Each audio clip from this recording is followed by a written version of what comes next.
Hi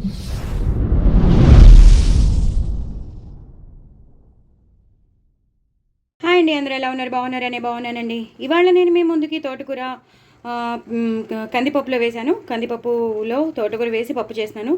so పచ్చిమిరపకాయలు ఎక్కువ వేసుకున్నాను. ఈ మాట నేను టమాటోలు వేశాను. తోటకూర టమాటో పప్పు అనమాట. పసుపు వేసేసాను, పచ్చిమిరపకాయలు వేసుకున్నాను, కొంచెం కారం వేసుకున్నాను. సో తగినంత పప్పు, మీరు ఎంత తీసుకుంటారో అంత పప్పు తీసుకోండి. అంత పప్పు తీసేసుకుని మీరు పచ్చిమిరపకాయలు నేనైతే ఎక్కువ వేసుకున్నాను. సో ఆ కారం బాగా పట్టేటట్టు. అలాగే టమాటోలు వేసాను, ఒక పెద్ద టమాటో వేసేసాను. సో ఇంక వేరే పులుపు ఏం వేయక్కర్లేదు మీరు, ఇది ఉంటే చాలు. సో దీని తర్వాత ఇది బాగా నేను ప్రెషర్ ప్యాన్లో పెట్టేసుకున్నాను కాబట్టి ఇది బాగా ఉడికిపోయాక నేను పోపేసేయడమే. దయచేసి నా ఛానల్ని సబ్స్క్రైబ్ చేసుకోండి, సపోర్ట్ చేయండి. మరిన్ని రెసిపీస్తో నేను మీ ముందు మంచి మంచివి తీసుకొస్తాను. మీరు వ్యూస్ పెంచండి, చూస్తేనే కదా తెలిసేది. మన ఇంట్లో ఉన్న ఇంగ్రీడియంట్స్తో చాలా చాలా ఈజీగా టేస్టీగా చేసేసుకునేవే నేను మీకు సాధారణంగా నేను మీకు షేర్ చేస్తూ ఉంటాను. సో అందుకే నేను అడుగుతున్నాను. సో చాలా ఈజీగా మన ఇంట్లో చేసుకునేవే నేను మీకు చూపిస్తున్నాను కాబట్టి తప్పకుండా మీరు నా ఛానల్ని సపోర్ట్ చేస్తారని, ప్రమోట్ చేస్తారని, అందరూ సబ్స్క్రైబ్ చేసుకుంటారని, నలుగురికి చెప్తారని, షేర్ చేస్తారని అనుకుంటున్నాను. సో దీన్ని ఇప్పుడు నేను మూత పెట్టేసుకుంటాను. మొత్తం ఫుల్ వీడియో చూడండి, సో దట్ మీకు స్కిప్ చేయకుండా చూస్తే ఏమేమి వేసానో ఏదే తెలుస్తుంది, లేకపోతే మీరు మిస్ అయిపోవచ్చు. అందుకు చెప్తున్నాను, ఓకేనా? సరే, ఇది నేను మూత పెట్టేసుకుంటాను. దీన్ని ఉడికిపోయాక నేను పోపు వేసేటప్పుడు మీకు మళ్ళీ చూపిస్తానండి. చూసారు కదండి, ఇందాక నేను మీకు చూపించేశాను. తోటకూర పప్పు కందిపప్పులో వేసుకుని టమాటో వేసుకుని ఎక్కువ పచ్చిమిరపకాయలు వేసి నేను ఉడకబెట్టేసుకున్నానని. సో ఇంత బాగా స్మూత్గా, ఎంత సాఫ్ట్గా ఉడికిపోయింది. చాలా చాలా బాగుంటుంది తోటకూర పప్పు. ఇంకా నేను ఒరుగులు వేయలేదు, ఈ మాట ఒరుగులు వేయకుండా నేను టమాటోలు వేసాను. ఆ పులిపే సరిపోతుంది. చాలా పెద్ద టమాటో వేసేసాను. సో ఇప్పుడు కొంచెం కొత్తిమీర, కరివేపాకు వేసేద్దాం. రెండు కలిపేసానండి ఒకటేసారి. అలాగే ఎప్పుడైనా సరే కొత్తిమీర కాడలు ఉంటే మాత్రం వేసుకోండి. చాలా చాలా టేస్ట్ ఎన్హాన్స్ అవుతుంది. అసలు ఆకు కన్నా ఆ కాడలు ఉంటే ఆ వాసన అంతా పప్పుకి పట్టేస్తుంది అనమాట.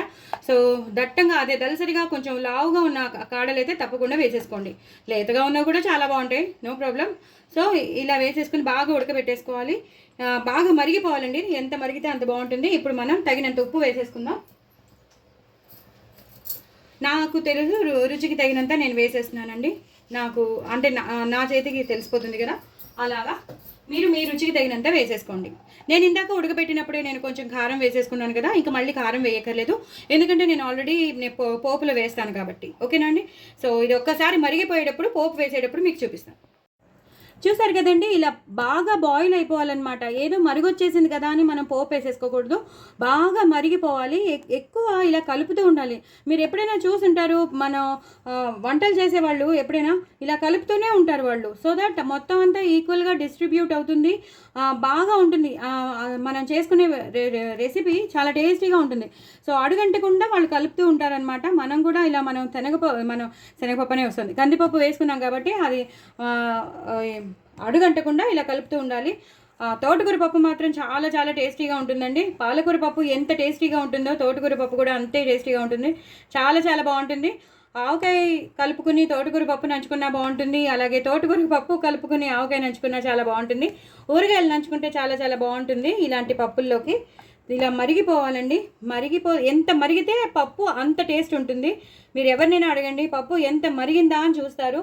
దాంట్లో ఆ పోపు ఆ మరగడంలోనే అంత పప్పులో ఉంటుంది.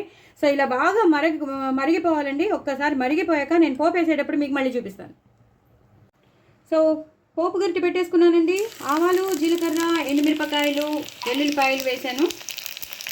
ఆవాలు, జీలకర్ర, ఎండుమిరపకాయలు, వెల్లుల్లిపాయలు వేసాను. ఇప్పుడు ఇంగు వేసుకుంటున్నాను.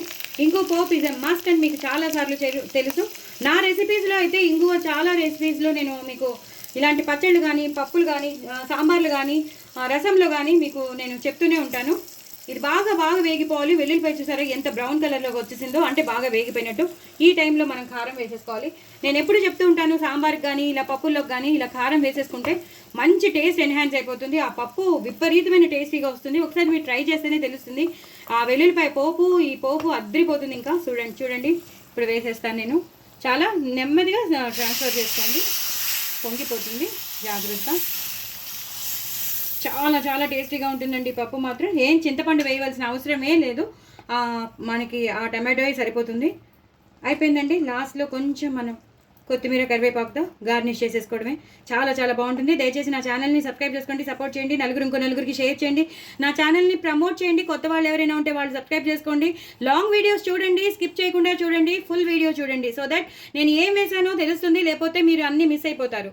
సగం చూస్తే సగమే మనకి రెసిపీ వస్తుంది. సో అలా కాకుండా మొత్తం వీడియో చూసారనుకోండి, సో ఏం వేసానో మీకు తెలిసిపోతుంది.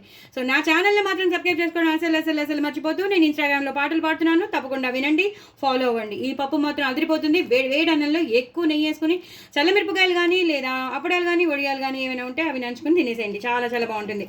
సో డూ ట్రై ఇట్ అండి. నా ఛానల్ మాత్రం సబ్స్క్రైబ్ చేసుకోవడం అసలు మర్చిపోద్దు. వెరీ వెరీ టేస్టీ తోటకూర పప్పు టమాటో వేసి. బాయ్ అండి.